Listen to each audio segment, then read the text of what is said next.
Welcome back to my channel UPSC Sathi. It is part 2 of International Affairs, Visionized Monthly Current Affairs, October 2024, and in this we will be covering the remaining topic. So the first topic is ASEAN, and this grouping is important from the perspective of both prelims, जहाँ पे आपसे location के बारे में कौन कौन से members हैं, कौन कौन से इनिशिएटिव्स हैं, इसके बारे में पूछा जा सकता है. And in mains, they can ask the importance of ASEAN or they can compare ASEAN with the other regional groupings. So अभी ये न्यूज़ में इसलिए है क्योंकि 21st ASEAN और इंडिया मतलब एक बायलेटरल समिट हो गई between India and ASEAN as a grouping whole. ये हुई थी लाओस में जिसे प्राइम मिनिस्टर ने अटेंड किया था. So before going into the detail let us look at the ASEAN map. तो यहाँ पे आप देख सकते हो कि साउथ ईस्ट एशियन कंट्रीज हैं एंड यहाँ पे 10 कंट्रीज हैं जो मिलके ASEAN बनाते हैं.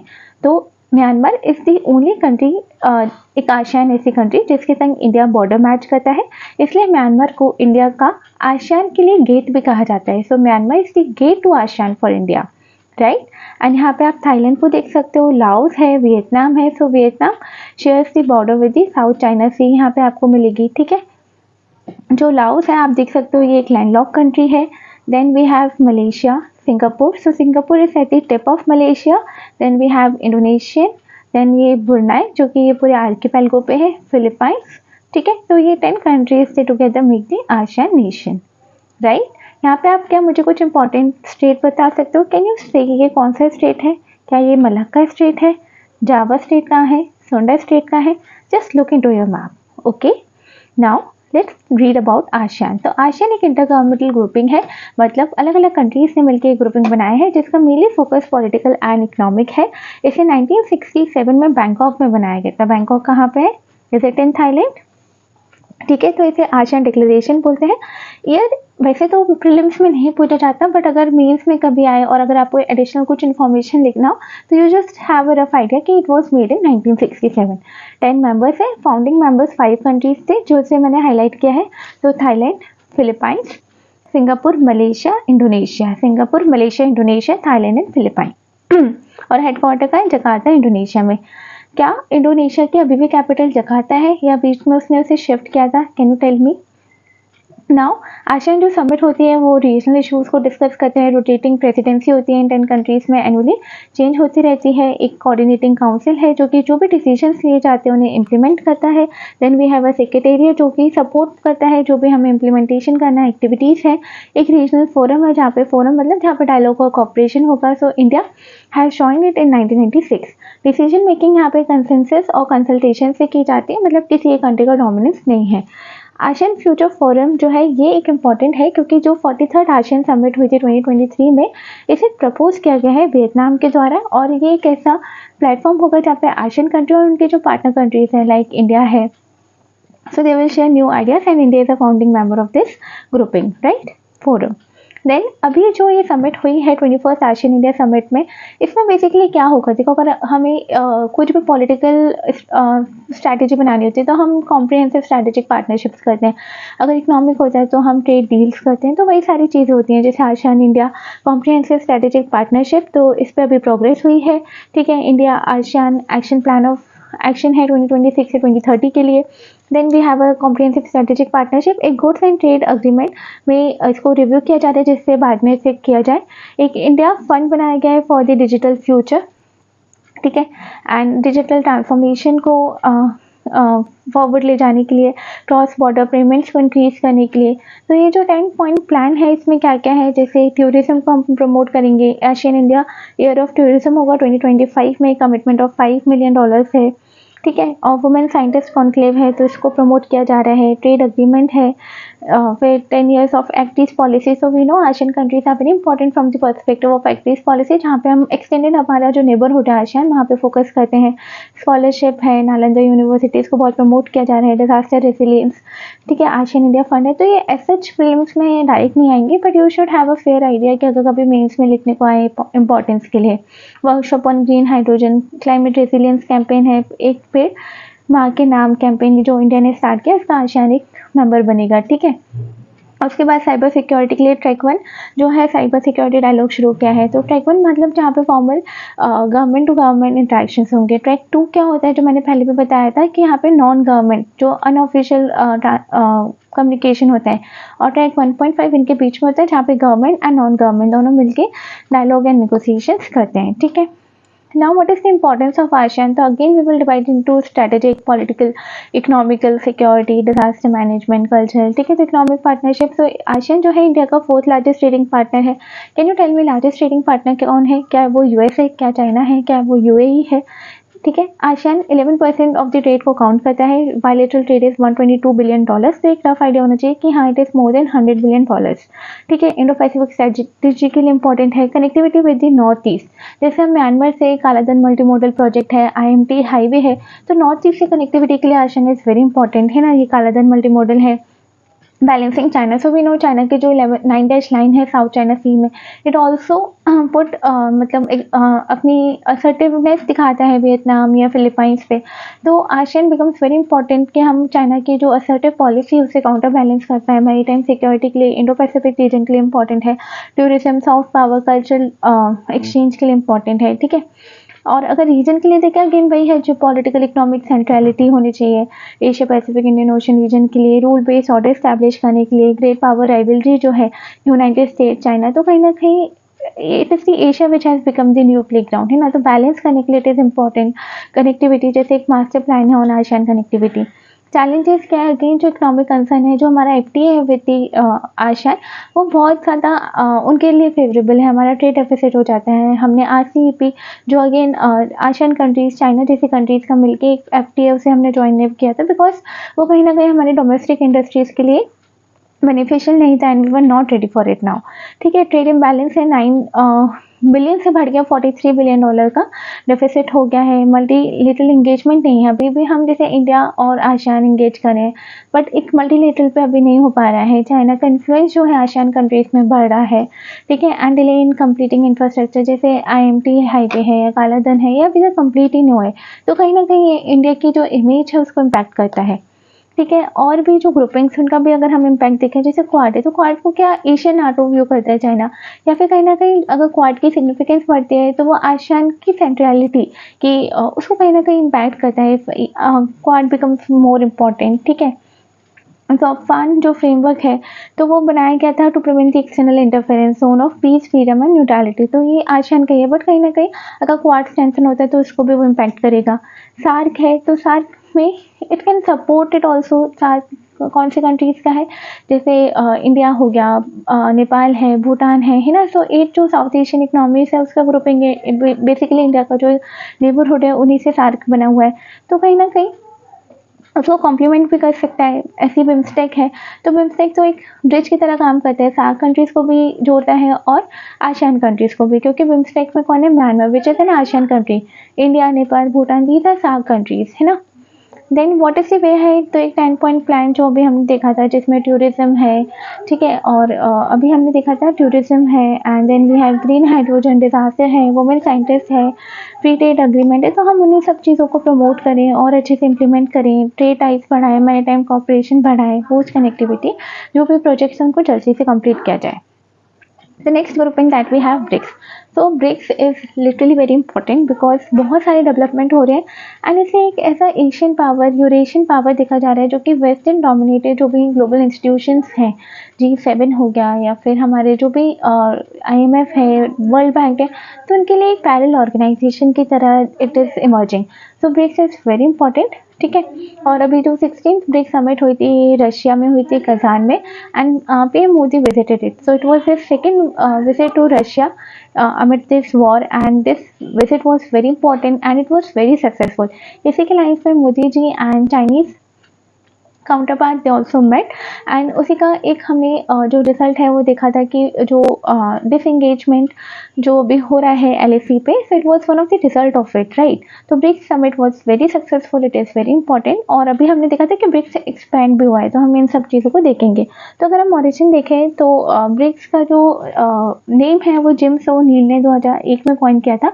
तब से 4 कंट्रीज को मेंशन किया था, Brazil, Russia, India and China. Later South Africa also join. तो ये 2001 में इसका बनने का शुरू हुआ था 2006 में G8 की जो समिट थी। फिर फर्स्ट ब्रिक्स समिट अगर हम कहें तो वो रशिया में 2009 में हुई थी, ठीक है, और साउथ अफ्रीका ने 2010 में ज्वाइन किया था। तो 2009 में ब्रिक्स समिट बना था। You know it was formed after 2008 financial crisis भी आए थे, ठीक है।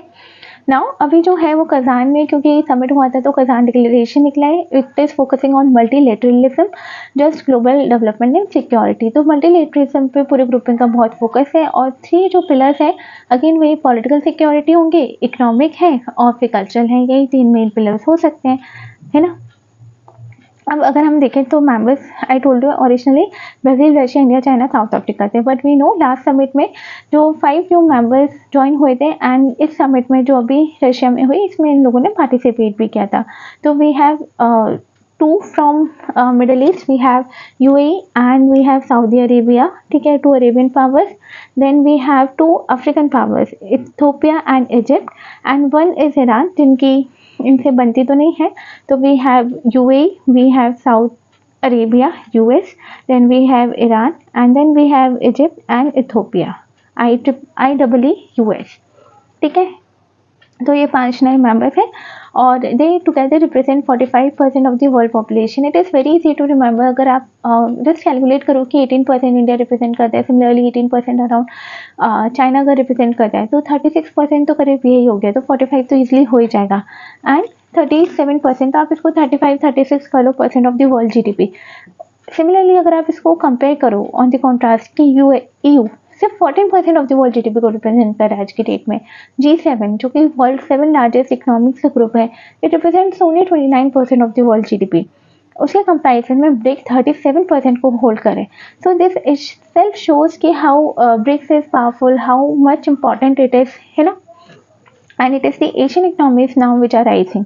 तो रीज़न क्या है कोलैबोरेशन का मेंबर कंट्रीज में? So they are big countries, population अच्छी खासी है, एरिया में बड़े हैं, अनटैप्ड इकोनॉमी है, these are the emerging developing economies, ठीक है। एंड ग्लोबल इंफ्रास्ट्रक्चर जो भी नए डेवलपमेंट हो रहे हैं, जॉब अपॉर्चुनिटीज है, you will find in these economies. And they have market जो भी अनएक्सप्लोर्ड है, but they are emerging, they are growing market. So ये इस ग्रुप को बहुत ही स्पेशल बनाता है। अगर हम की इनिशिएटिव्स देखें तो हम उसे फाइनेंशियल में देखेंगे, voice to Global South, security, इन्हीं पिलर्स में हम देखेंगे। तो फाइनेंशियल में इट इज़ वेरी इंपॉर्टेंट। अगर मैं आपसे बात करूं कि एक हम जनरल देखें कि अगर आपको फाइनेंस में क्या क्या ज़रूरत पड़ती है, आपको लोन लेना पड़ता है तो आप बैंक के पास जाओगे। अभी वर्ल्ड में कौन सी है? वर्ल्ड बैंक है, ठीक है। But what BRICS has done, उसने अपना नया बैंक बनाया है जिसका नाम है NDB, न्यू डेवलपमेंट बैंक। फिर अगर आप पे हो सकता है कि अरे आप पे पैसों की कमी पड़ जाए, आप पे फॉरेक्स नहीं हो, ठीक है, तो फाइनेंशियल क्राइसिस आ जाते हैं, एक्सटर्नल ट्रेड बैलेंस क्राइसिस आ जाते हैं, BOP balance of payment crisis आ जाते हैं, जैसे इंडिया का 1991 में आया था। तो अगर BOP क्राइसिस आते तो आप किसके पास जाते हो? IMF के पास जाते हो। ब्रिक्स ने बोला हम अपना बनाएंगे। तो इनका एक जो है सेंट्रल रिजर्व अरेंजमेंट भी है उस चीज़ के लिए कि अगर आपको लिक्विडिटी की प्रॉब्लम है हम सॉल्व करेंगे। अगर हम की इनिशिएटिव देखें तो उसमें सबसे पहले फाइनेंशियल, जैसे हमने अभी देखा, तो न्यू डेवलपमेंट बैंक, ये इसके हेडक्वार्टर शंघाई चाइना में है। इसे 2014 में बनाया गया था। एंड इसमें इसका मेन काम लोन देना और for the infrastructure and sustainable development project ही है। And the main thing about this is कि यहाँ पे equal distribution of voting shares हैं। तो MCQs में कई बार पूछा जाता है क्या यहाँ पे चाइना या किसी एक कंट्री का डोमिनेंस है? नहीं, ब्रिक्स वर्क ऑन कि सबको इक्वलिटी मिले, तो equal distribution of voting share है। फिर जैसे I told about CRA, contingent reserve arrangement, तो ये शॉर्ट टर्म लिक्विडिटी जो सपोर्ट प्रोवाइड करता है। Then there is the BRICS cross border payment initiative या ब्रिक्स पे। अभी नो, जैसे बैंकिंग सिस्टम में क्या होता है कि एक बैंक को दूसरे बैंक से कम्युनिकेट करना पड़ता है टू सेटल द ट्रांजेक्शंस। तो उस पर अगर इंटरनेशनल लेवल पे हम बोले तो वो स्विफ्ट वर्क करता है। बट ब्रिक्स ने क्या किया, खुद का कम्युनिकेशन या पेमेंट सर्विस बनाया है ऑन द ब्लॉकचेन टेक्नोलॉजी, जिसका नाम ब्रिक्स पे है। वाई? अगर हम देखें जैसे रशिया जब यूक्रेन वॉर स्टार्ट हुआ तो व्हाट द वेस्टर्न नेशंस थे, they took out Russia from the SWIFT. तो ऐसा कुछ फ्यूचर में नहीं हो, एक ऑल्टरनेटिव बनाने के लिए ब्रिक्स पे भी है। देन ब्रिक्स ग्रेन एक्सचेंज है, again it is an Russian initiative to establish a commodities या ग्रेन ट्रेडिंग प्लेटफॉर्म। और क्लियर डिपॉजिटरी, आपको पता है जैसे हम शेयर्स परचेज करते हैं तो depository is way the trading takes off, है ना। तो आप वहाँ पे अपने शेयर्स को डिपॉजिट कर सकते हो या मतलब डीमटेरियलाइज फॉर्म में रहते हैं, ठीक है। तो इसी तरह की ब्रिक्स की भी क्लियर डिपॉजिटरी है for the depository infrastructure. Then voice to the Global South, तो जैसे इंडिया ने भी G20 में बहुत पुश किया था, तो इसलिए ब्रिक्स का एक प्लस डायलॉग है which is focusing on the south, right, the African nations, the South American nations, जहाँ डेवलपिंग कंट्रीज है, इमर्जिंग मार्केट है, ठीक है। और एक ब्रिक्स पार्टनर कंट्री भी इनिशिएटिव है जहाँ पे 13 new partners, these are not the members but the partners, जैसे टर्की हो गया, वियतनाम हो गया। देन सिक्योरिटी के लिए देख BRICS rapid information security channel to promote the exchange of information on cyber threat among their central bank. Then there is also a comprehensive convention on the international terrorism, ठीक है। And science and technology में तो आपको mainly बहुत सारे groupings में एक remote sensing satellite मिलेगी, तो इसमें भी है कॉन्स्टलेशन है यहाँ पे SPI science and technology innovation का फ्रेमवर्क है टू सपोर्ट द रिसर्च। और एक ब्रिक्स R&D वैक्सीन सेंटर है and BRICS integrated early warning system for preventing the mass infectious disease risk, ठीक है। तो you should have an idea कि कौन कौन से इंपॉर्टेंट इनिशिएटिव है जब भी आप ब्रिक्स के बारे में लिखो। Then what is the relevance of BRICS in the contemporary world, तो एनर्जी सिक्योरिटी के लिए इफ वी सी कि ईरान है, Saudi Arabia, UAE, these are few new member countries and they account for 44% of the world crude oil, also for maintaining peace and stability in the Middle Eastern countries. In तीनों में collaboration होना is very important. Then voice for the global south, so we are focusing on Egypt, we are focusing on the central Middle Eastern countries, India, Pakistan, right? And safe space for dialogue, neutral platform for India to engage in the dialogue, not Pakistan, I'm sorry. Then neutral platform for India to engage in the dialogue. Then boosting multilateral reform demand, तो India China ये push की UNSA WTO यहाँ पे जो है यहाँ पे reforms लिए जाए।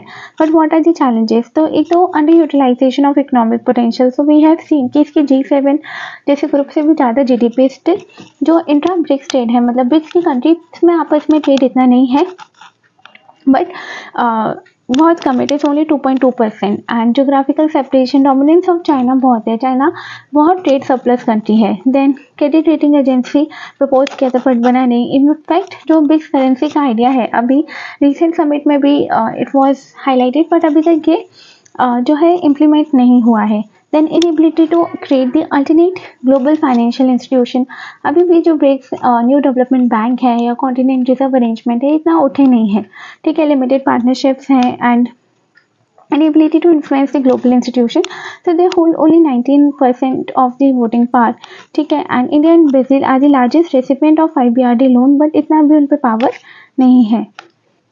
Then inability to stand as a cohesive block, economic slow down है, एंटी वेस्ट ऑर्गेनाइजेशन की तरह देखा जाते हैं, जनरली वेस्टर्न नेशंस एक अच्छा व्यू होल्ड नहीं करते। और सिमिलर ग्रुपिंग्स हैं तो कहीं ना कहीं वो जो इम्पोर्टेंस है उसको अंडरमाइन करते हैं, जैसे IBSA which is India Brazil South Africa का ग्रुपिंग है, 2003 में बनाया गया था, which focus on poverty, hunger alleviation and all. एक बेसिक ग्रुप है Brazil South Africa India China का, जो कि मेनली क्लाइमेट इशूज़ पे फोकस करें। तो बहुत इंपॉर्टेंट ग्रुप्स नहीं, यू शुड नो बेसिकली कौन सी कंट्रीज हैं बेसिक। तो यहाँ पे we have Brazil, we have South Africa, India and China, and focus is on climate change. IBSA में वी हैव India, Brazil and South Africa, ठीक है। पॉवर्टी, फूड, हंगर पे इनका फोकस है। So this was all about, ठीक है। तो वे फॉरवर्ड क्या है, क्लियर एंड शेयर विजन होना चाहिए, डिफाइन द मेंबरशिप क्राइटेरिया, जैसे मेंबरशिप एक्सटेंड करिए तो एक इंस्टीट्यूशनल कैपेसिटी को बढ़ाना चाहिए और कहीं ना कहीं चाइना को एक इक्विटी पे रखना चाहिए। Then they are certain news in short, तो बायलैटरल इन्वेस्टमेंट ट्रीटी, जैसे कोई भी बायलैटरल इन्वेस्टमेंट ट्रीटी क्या होता है, इन्वेस्टमेंट जब भी एक कंट्री दूसरे कंट्री में करता है तो दे नीड सर्टेन प्रोटेक्शन की आप उसको प्रमोट करो। अगर कोई डिस्प्यूट होता है तो आप पहले जो भी लोकल रेमेडीज हैं उनको आप एक्सप्लोर करो, फिर इंटरनेशनल जो सिस्टम है वहाँ पे आप कंप्लेन ले जाओ। तो ये कुछ कंडीशंस रखी जाती हैं दो कंट्रीज़ के बीच में जब भी कोई इन्वेस्टमेंट होता है, तो इसी का एक जो हम फ्रेमवर्क बना के रखते हैं उसे बायलैटरल इन्वेस्टमेंट ट्रीटी का फ्रेमवर्क बोलते हैं। एंड इंडिया ने अभी इसे चेंज किया था, जो मॉडल BID टेक्स्ट 2015 में ही चेंज किया था फ्रॉम 1993, ठीक है। तो उसी के बेसिस पर हम फिर से रीनेगोशिएट कर रहे हैं, न्यू नेगोशिएशंस कर रहे हैं। तो इंडिया और अभी उज़्बेकिस्तान के संग हमने कर लिया है। इसका काम होता है कि कॉन्फिडेंस ऑफ इन्वेस्टर्स को बढ़ाना, उन्हें पता होगा कि क्या टर्म्स एंड कंडीशंस हैं, अगर कुछ डिस्प्यूट होता है तो कैसे सॉल्व किया जाएगा। तो investors gains the confidence and it promotes the investment in the country, और ये रेसिप्रोकल बेसिस पे होता है, इसलिए ये बायलैटरल है, ठीक है। तो protection to investment by national and companies and similar जैसे कंडीशंस अभी हमारे मॉडल BIT की क्या क्या फीचर्स हैं। Similar treatment to domestic investor, जैसे कोई भी हमारा इन्वेस्टर है जो डोमेस्टिकली इंडिया में काम करता है, उसको हम जो ट्रीटमेंट दे रहे हैं ऐसे एक इंटरनेशनल इन्वेस्टर को देंगे, ठीक है। And protection from expropriation means कोई लिमिट दी कोई ability to dominate the foreign investment, ऐसा नहीं होगा कि बहुत ज़्यादा किसी एक का डोमिनेंस है। Exhaust the local remedies before commencing the international arbitration and enterprise based definition होगी, proper definitions वगैरह होंगी, ठीक है। सिमिलरली हमने UAE के संग भी ये साइन करी थी, जैसे हम इधर ही कवर कर लेते हैं, ठीक है। तो वही डिस्प्यूट सेटलमेंट है 3 years का, no denial of justice and transparency वगैरह के लिए। तो बस आपको एक रफ आइडिया होना चाहिए व्हाट इज BIT, बहुत ज़्यादा डिटेल में ज़रूरत नहीं है। उज़्बेकिस्तान की लोकेशन आपको पता होनी चाहिए, ठीक है। तो it is a central Asian country और ये तुर्कमेनिस्तान, तजिकिस्तान, किर्गिस्तान, कजाकिस्तान चारों से ये जो है अपने बॉर्डर्स को मैच करता है। कैस्पियन सी आपको पता है, बताओ ये लेक है या फिर ये एक व्हाट इज एक सी है या फिर लेक है, ठीक है। एंड क्या ये वर्ल्ड की लार्जेस्ट लेक है, टेल मी अबाउट दैट, ठीक है। और अगर हम देखें तो India is among Uzbekistan top 10 trade partner. Does lake जो है ये प्रीलिम्स में कभी कभी आ जाता है, तो उज़्बेकिस्तान के संग जो है मिलिट्री एक्सरसाइज है डस लेक, ठीक है। और यहाँ पे यूरेनियम मिलता है, Uzbekistan uranium UU। Then UAE की भी हमारा 3rd largest trading partner USA, China, US and we have UAE, ठीक है। और अगर हम एक्सरसाइज देखें वी हैव डेजर्ट साइक्लोन और हमारे जो क्रूड एक्सपोर्ट्स वगैरह उनके लिए इंपॉर्टेंट है। और FDI सोर्स में बहुत बड़ा है UAE, ठीक है, इतना इंपॉर्टेंट नहीं है। फिर कमेटी ऑन 10 C10 क्या ग्रुपिंग है, तो जो C10 ग्रुपिंग है अभी हमारे एक्सटर्नल मिनिस्टर ने पार्टिसिपेट किया है C10 और L69 ग्रुपिंग में।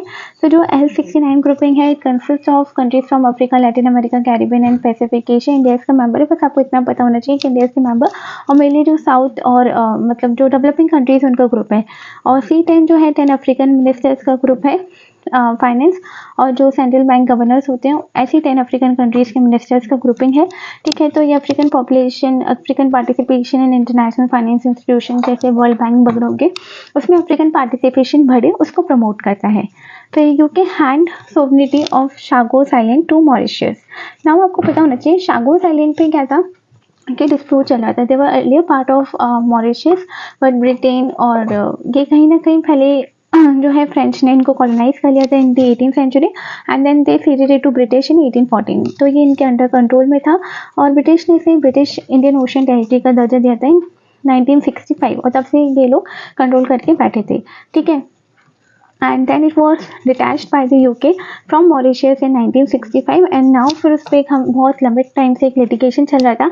India supported Mauritius in this and now UK has return Chagos island to India, to Mauritius, I am sorry, ठीक है। बट इसमें कैच ये था कि US ने जब ये UK पे था तो लोगों ने ये US को अलाउ किया था कि वो लोग वहाँ पे एक जॉइंट बेस बना ले लीज पे डियागो गार्सिया अटोल पे। तो डियागो गार्सिया एक आइलैंड है और वहाँ पे लोगों ने एक जॉइंट बेस बना रखा था। It is like ice for US। तो डियागो गार्सिया हम यहाँ देख सकते हैं, ठीक है। तो वाई दिस इज़ इम्पॉर्टेंट क्योंकि कॉलोनियल लीगेसी को एड्रेस करता है कि नाउ डीकॉलोनाइजेशन के लिए इम्पॉर्टेंट है। और Diego Garcia is important Malacca strait के पास है यहाँ पे, ठीक है, इंडियन ओशन रीजन में बहुत इंपॉर्टेंट पोजीशन को होल्ड करता है and it is in compliance with international law, international court of justice और UNG का जो रिजोल्यूशन है। India also supported decolonization and sovereignty, right. What is important to note here कि आपको पोजीशंस पता होने चाहिए। कई बार प्रीलिम्स में नॉर्थ टू साउथ जो है आ जाता है अरेंज करने को। तो श्रीलंका के बाद मालदीव्स आते हैं। मालदीव्स और इंडिया को कौन अलग करता है, ये डिग्री चैनल है ना, ठीक है। तो यहाँ श्रीलंका है, यहाँ इस साइड हमारे अरेबियन सी की साइड हमारे पास मालदीव्स है। तो यहाँ आपको चागोस आर्किपेलगो मॉरिशस का जो ये पार्ट है ये मिलेगा। Here we have सेचल्स। तो क्योंकि पहले हम सेचल्स को रखेंगे और अगर चागोस आर्किपेलगो को क्योंकि हम मॉरिशस में काउंट करें तो वो थोड़ा साउथ में आ जाएगा। And here we have Madagascar. तो ये आपको एक रफ आइडिया होना चाहिए। The next is anaconda strategy. तो एनाकोंडा क्या करता है कि अपने जब भी वो अपने प्रे को बिल्कुल लपेट लेता है अपने नेक के अराउंड, अपने बॉडी के अराउंड, और फिर उसको सफोकेट करके मारता है फिर खा जाता है। सिमिलरली ताइवान ने क्या कहा है कि चाइना भी उसको सफोकेट कर रहा है, एनाकोंडा स्ट्रैटेजी अपना रहा है। तो they are not directly doing a military attack but economically military suffocate कर रहे हैं, मिलिट्री मैन्यूवर्स कर रहे हैं, कभी अपने हेलीकॉप्टर्स भेज देते हैं, नेवल शिप्स भेज देते हैं, साइकोलॉजिकल टैक्टिक्स उनको सफोकेट कर रहे हैं, साइबर वॉरफेयर से उनको परेशान कर रहे हैं। तो ताइवान ने क्लेम किया है कि जो चाइना है वो एनाकोंडा स्ट्रैटेजी को अपना रहा है। तो यू शुड नो बस ये वर्ड क्या है, या फिर अगर मेन्स है तो आप यूज़ कर सकते हो एनाकोंडा स्ट्रैटेजी अगर चाइना ताइवान का इशू आता है। Then Philadelphi corridor, so this is important from the prelims perspective. कई बार ऐसी लोकेशंस से न्यूज़ आ जाती हैं। तो Israel has made control of the Philadelphia corridor, a condition in the ceasefire negotiation between Israel and Hamas. तो ये 14 kilometre long एक कॉरिडोर है जो कि इजिप्ट और पैलेस्टीन के बॉर्डर पे है। ये गाजा स्ट्रिप आप देख सकते हो। तो यहाँ पे ही इसराइल है दिस यहाँ पे, ठीक है। और ये हमारा पैलेस्टीनी है जो गाजा स्ट्रिप है मेनली। और गाजा स्ट्रिप और इजिप्ट के बीच में जो ये कॉरिडोर है इसे हम फिलाडेल्फिया कॉरिडोर बोलते हैं। यहीं पे रफा क्रॉसिंग है, आपने सुना होगा ऑल आइज ऑन रफा। तो जब यहाँ पे मिलिट्री अटैक कर रहा था इसराइल गाजा के ऊपर, है ना, तो हमास के ऊपर, तो ये रफा क्रॉसिंग तब न्यूज़ में थी because this is the crossing जहाँ से जो पैलेस्टीन्स हैं वो इजिप्ट में एंटर कर रहे थे, ठीक है, माइग्रेट कर रहे थे। और यहीं पे आप देखोगे तो अभी इसराइल का कंट्रोल आ गया है इस फिलाडेल्फिया कॉरिडोर में। पहले it was with joint control of Egypt and Gaza, ठीक है, and it is 100 metres from the Gaza border with Egypt, ठीक है। तो ये 14 किलोमीटर का है और ये डीमिलिटराइज जोन है अभी, and it run from Mediterranean to Kerem Shalom crossing with Israel. तो यहाँ पे हमें केरम शोलेम जो क्रॉसिंग है वो इसराइल के पास मिलेगी, और ये चाहता है इसराइल के उसे कंट्रोल चाहिए फिलाडेल्फिया कॉरिडोर का। सो this is about the international affairs. I hope this video was useful. If you like please share and subscribe, and आपके जो भी रिकमेंडेशंस हैं please do share. Thank you.